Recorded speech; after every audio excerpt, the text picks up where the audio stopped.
Episode की शुरुआत में फैंग उससे कहता है ठीक है मैं करता हूँ। वो कहती है तुम कितना ज़्यादा जेंटल हो। वहीं पर फैंग अंदर से बहुत ही ज़्यादा नर्वस हो रहा होता है, लेकिन बाहर में वो दिखाता नहीं है और वो जल्दी से मेडिसिन लगाकर वहाँ से निकल जाता है। और वहीं पर वो बेड पर लेटी होती है और जब फैंग पूरी तरीके से वहाँ से चला जाता है तब वो उनसे कहती है अब तुम लोग बाहर आ सकती हो। तभी वहाँ पर मॉनिटर आकर कहती है उसने तो सच में कुछ भी नहीं किया, अगर किया होता तो हम लोग राइट ऑन स्पॉट पर उसे स्कूल से निकलवा सकते थे। वे कहती है वो तो डील करने के लिए बहुत ही ज़्यादा ईजी है, मुझे तो एक कदम ही बढ़ाना नहीं पड़ा था। मॉनिटर पूछती है अब आगे का तुम्हारा एम क्या है।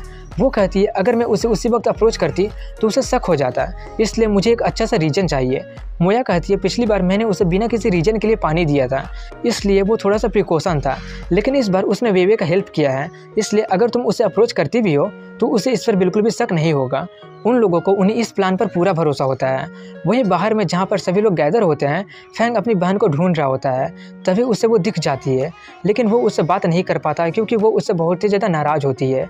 इसके बाद वो लोग बस से एयरपोर्ट पर जा रहे होते हैं और वो तीनों ये प्लान बना रहे होते हैं कि कैसे वो लोग हानियों को फैंग से दूर रखेंगे ताकि वे फैंग के साथ बैठ सके।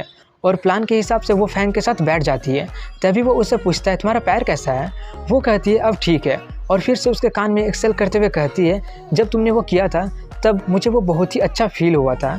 ये सुनकर वो फिर से शर्मा जाता है और वो हंस रही होती है। इसके बाद वो लोग वहाँ पर पहुँच जाते हैं और बस से अपने होटल पहुँच जाते हैं, जहाँ पर मॉनिटर बोल रही होती है कि सिर्फ यही होटल में 16 डबल रूम बच रहा है, इसे बुक करने में मुझे बहुत ही ज़्यादा पापड़ बेलने पड़े हैं। और वो लोग एक रूम में 2 लोग स्टे कर रहे होते हैं और सभी लोग को रूम देने के बाद फैंग अकेला बचता है जिसका रूम मॉनिटर के साथ होता है। ये देखकर वो काफ़ी ज़्यादा शॉक्ड हो जाता है, इसलिए वो दूसरा रूम मांगने लगता है, लेकिन होटल के स्टाफ कहते हैं कि हमारे पास और दूसरे रूम्स नहीं बचे हैं और ना ही कोई स्पेयर रूम भी बच रहा है। वहीं पर मॉनिटर खुद को शांत करने की कोशिश कर रही होती है और फैंग भी उसे शांत होने के लिए बोल रहा होता है। तभी वो कहती है कोई बात नहीं, चलो रूम शेयर करते हैं, मैं तुम्हारी हेल्प को अप्रिशिएट करूंगी। वहीं पर फैंग उसका वैसा एक्सप्रेशन देखकर बहुत ही ज़्यादा डर रहा होता है और सोच रहा होता है अब मैं नहीं बचूंगा। वहीं पर वो दोनों बातें कर रहे होते हैं कि तुम्हें क्या लगता है उसके साथ क्या होगा, मुझे नहीं लगता कि वो कल का सूरज देख पाएगा। वहीं पर फैंग के बहन लान को दिखाते हैं जो किसी का फ़ोटो देख रही होती है। तभी उसे किसी का कॉल आ जाता है। वो उससे कहता है मैंने सुना है कि तुम सानिया में हो, मैं भी यहीं पर हूँ, क्या हम शाम को मिल सकते हैं, मैं तुम्हें याव याव से रिलेटेड कुछ बताना चाहता हूँ। ये सुनकर वो थोड़ी सी गुस्सा हो जाती है। वहीं पर उनका रूम पूरा ऑकवर्डनेस से भरा होता है। तभी फैंग हिचकिचाते हुए उससे कहता है क्या मुझे रात को बाहर में सोना चाहिए। तभी वो उसके तरफ मुड़कर नाटक करते हुए कहती है कि एक मॉनिटर होने के कारण मैं अपने क्लासमेट को बाहर कैसे सोने दे सकती हूँ। ये सुनकर वो थोड़ा सा घबरा जाता है, इसलिए वो बीच पर जाने का फैसला करता है और जाते हुए बोल रहा होता है सनशाइन बीच बिकनी ब्यूटीज में आ रहा हूँ। लेकिन तभी उसके पूरी उम्मीदों पर पानी फिर जाता है क्योंकि पूरा का पूरा बीच खाली होता है। लेकिन तभी वहाँ पर सभी लड़कियाँ स्कूबा डाइविंग का सूट पहनकर आ जाती है। उन्हें देखकर फैंग खून की आंसू रोने लगता है और वो चिल्लाने लगता है कि ये सब क्या है। वो कहती है तुम्हें नहीं पता, इसे डाइविंग सूट कहते हैं। फैंग चिल्लाते हुए कहता है स्विम सूट्स और बिकनी कहाँ पर है। मॉनिटर कहती है हम इतनी आसानी से तुम्हारा गोल अचीव नहीं होने दे सकते हैं। वहीं पर फैंग बहुत ही ज़्यादा उदास हो गया होता है और वो बोल रहा होता है ये मेरे साथ क्या हो गया। तभी वो देखता है कि मॉनिटर को छोड़कर सभी लड़कियां चले गए हैं, इसलिए वो उससे पूछता है तुम क्यों नहीं जा रही हो। वो कहती है मैं यहाँ पर तुम लोगों को सुपरवाइज कर रही हूँ। तभी उसे उसकी बहन दिखती है जो कहीं पर जा रही होती है। उसे देखकर वो उसका पीछा करने लगता है और तभी वो देखता है कि वो युवान चैंग नाम के बंदे से मिल रही होती है। उस बंदे को देखकर फैंग बहुत ही ज़्यादा गुस्सा हो जाता है। वहीं पर युवान लान से फ्लर्ट करना शुरू कर देता है। तभी वो कहती है बकवास बंद करो और मुझे याव याव के बारे में बताओ। वो बताना शुरू करता है कि याव याव मुझे पसंद करती थी, लेकिन उसे पता था कि मैं तुम्हें पसंद करता हूँ, इसलिए वो तुम दोनों का फ्रेंडशिप को बचाने के लिए उसने इसे सीक्रेट रखा। कुछ समय बाद फैंग को इसके बारे में पता चल गया था, इसलिए उसने याव याव को धमकाया उसे सीक्रेटली डेट करने के लिए, लेकिन वो मना कर दी थी। इसलिए फैंग का प्यार नफरत में बदल गया और उनके बीच में थोड़ा सा आर्गुमेंट हो गया था और फैंग ने उसे छत पर से धक्का देकर मार दिया। इतना सुनकर लान उससे पूछती है तुम्हें ये सब इतने डिटेल में कैसे पता है, कहीं तुम ही तो। वो अपनी बात को पूरा करती ही कि तभी वहाँ पर फैंग आकर युवान को पीटने लगता है और कहता है कि मैंने तुमसे कितनी बार लान से दूर रहने के लिए बोला है। युवान कुछ बोलने की कोशिश करता ही है, लेकिन तभी वो उसका गला पकड़कर कहता है क्या तुम्हें मेरी बातें समझ में नहीं आती है क्या। इतना बोलकर वो उसे पटक देता है, इसलिए वो वहाँ से भाग जाता है। लान उससे पूछती है ये तुम क्या कर रहे हो। फैंग उससे कहता है मैंने तुमसे कितनी बार कहा है कि युवान एक अच्छा बंदा नहीं है, उससे दूर रहा करो। वो कहती है मुझे पता है, लेकिन वो मुझे कुछ बताने आया था। ये सुनकर वो चौंकते हुए पूछता है आखिर उसने तुमसे क्या कहा। वो कहती है अब तुम मुझे बताओ कि उस रात को आखिर हुआ क्या था।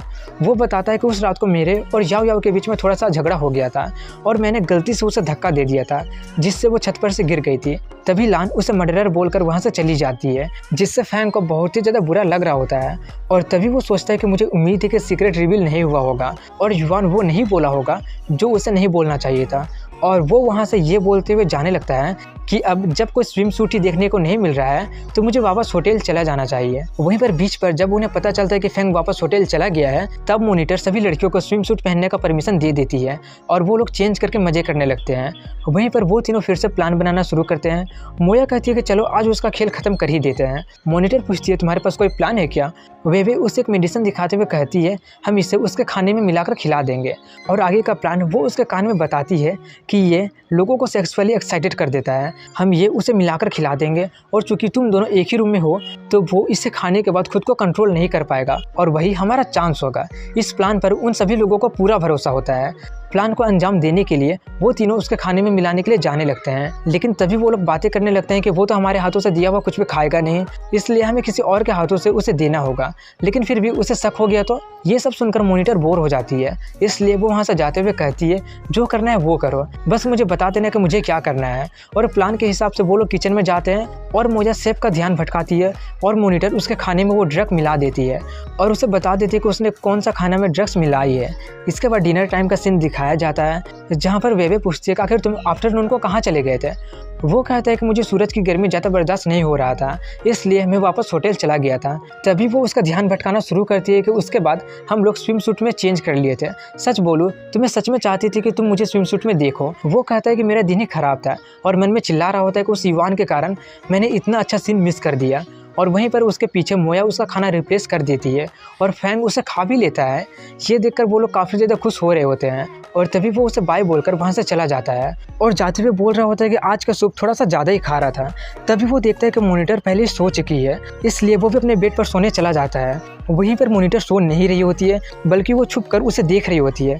वहीं पर रूम के बाहर वो लोग इंतजार कर रहे होते हैं। मोया पूछती है कि उसका असर कब शुरू होगा। वो कहती है लगभग 10 मिनट में शुरू हो जाएगा और उसका प्लान होता है कि जैसे ही फैंग उस पर अटैक करेगा, मॉनिटर रजिस्ट करने का नाटक करेगी और तभी उन दोनों का आने का इंतजार करेगी और वो दोनों आकर उसका फोटो और वीडियोज एविडेंस के तौर पर ले लेंगे और वहीं पर फैंग का पत्ता कट जाएगा। और वो लोग होटल का कैमरा को भी ठिकाने लगा दिए होते हैं। उन तीनों को अपने उस प्लान पर पूरा भरोसा होता है। वहीं पर फैंग सोते हुए अच्छे सपने के बारे में सोच रहा होता है और मॉनिटर सोच रही होती है कि अब लगता है टाइम आ गया है। लेकिन आधा घंटा बीत जाता है और वो कुछ भी नहीं करता है, जिससे उसे थोड़ा सा अजीब लगता है। ऐसे ही करते करते 1 घंटा बीत जाता है और वो अभी भी सो ही रहा होता है। वहीं पर बाहर में इंतज़ार करते करते उन्हें भी नींद आने लगता है और वो लोग हैरान होते हैं कि आखिर वो काम क्यों नहीं कर रहा है। ऐसे ही करते करते सुबह हो जाती है और मॉनिटर इंतज़ार में सोई ही नहीं होती है और उसे वेवे पर बहुत ही ज़्यादा गुस्सा आ रहा होता है क्योंकि उसका प्लान फेल हो गया होता है और वो सो भी नहीं पाती है। तभी फैंग उठता है और वो देखता है कि मॉनिटर अभी तक सो ही रही होती है और वो सबसे पहले ब्रेकफास्ट करने के लिए जाने लगता है। और तभी वो देखता है कि उनके रूम के बाहर वो दोनों सो रही होती है। वो उन दोनों को उनके कमरे में ले जाते हुए सोच रहा होता है कि आखिर ये लोग बाहर में क्यों सो रहे थे, और वो उन दोनों को उनके कमरे में सुला देता है और जाकर ब्रेकफास्ट करने लगता है और वो बहुत ही ज़्यादा खा लेता है। वहीं पर उनके रूम को दिखाते हैं जहाँ पर मॉनिटर आती है और उन तीनों का आंखों में अभी भी नींद भरी होती है। मॉनिटर पूछती है आखिर हुआ क्या था, उस मेडिसिन का असर क्यों नहीं हुआ, वो तो कल रात को घोड़े बेचकर सो रहा था। वे कहती है मुझे नहीं पता, थ्योरेटिकली कोई भी लड़का उसका इफेक्ट को रजिस्ट नहीं कर सकता है, इसे रजिस्ट करने के लिए उसे बॉल ब्रेक के लेवल तक पहुंचना पड़ेगा। वहीं पर मॉनिटर उसके बात को सुनकर कहती है क्या तुम श्योर हो, मेडिसिन में ही तो कोई प्रॉब्लम नहीं था ना, चलो इसे दूसरे बंदे पर ट्राई करके देखते हैं। इसके लिए वो लोग मान जाते हैं और वो उसे टेस्ट करने के लिए किसी भी एक रैंडम बंदे को जाकर उसे खिलाने वाले होते हैं और यहीं पर इस एपिसोड की एंडिंग हो जाती है।